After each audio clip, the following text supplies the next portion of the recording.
Good afternoon, Amelia Underwood here, and I just want to share some of my feedback on utilizing the Smart Thinking tool this semester.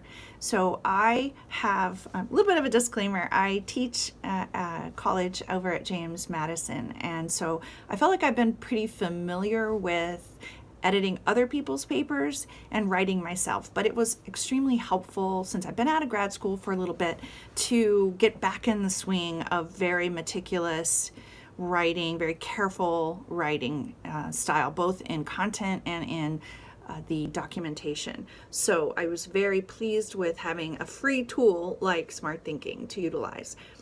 When I first, I guess the first comment I'd like to make about them is that they are extremely responsive, and I always got my paper back within 24 hours, which is so helpful. And I would suggest not paying for this tool.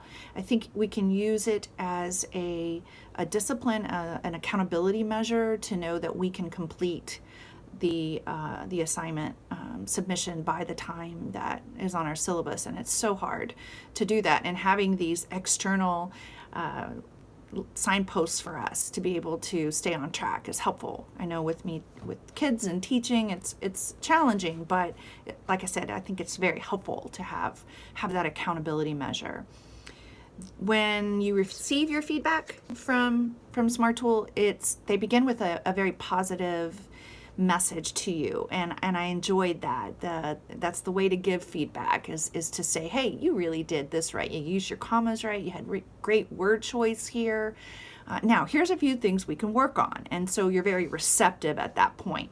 It's very easy to become defensive about our own writing, and so to be able to step back and say, please provide me all the feedback you can give me, but have it presented in a way that's professional and kind is just very life-giving, and I enjoyed that part of it.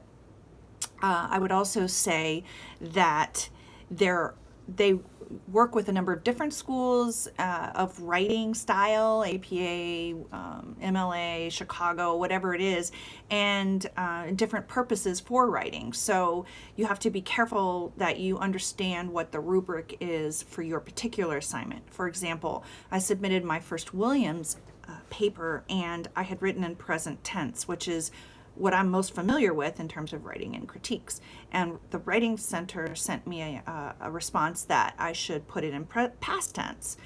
I was a little confused about that, but I just went ahead and rewrote the paper and submitted it. And sure enough, it should have been in present tense.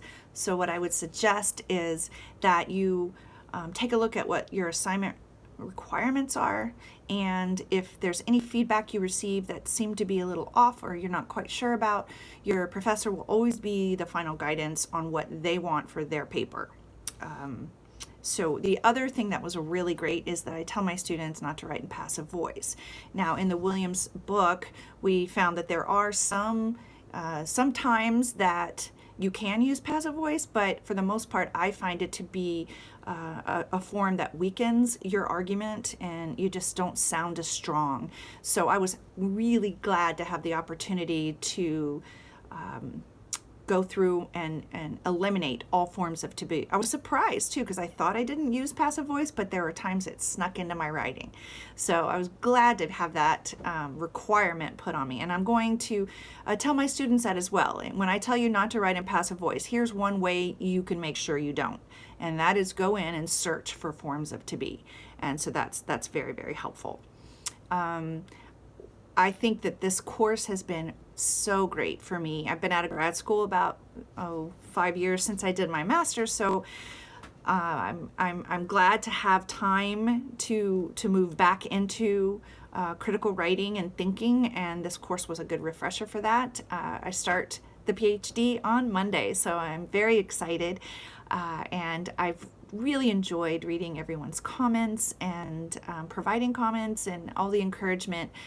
This community at Regent is unlike any other I've seen in my academic experience, and I'm just so blessed, and I wish you all many, many blessings and future success in your academics. Have a great day.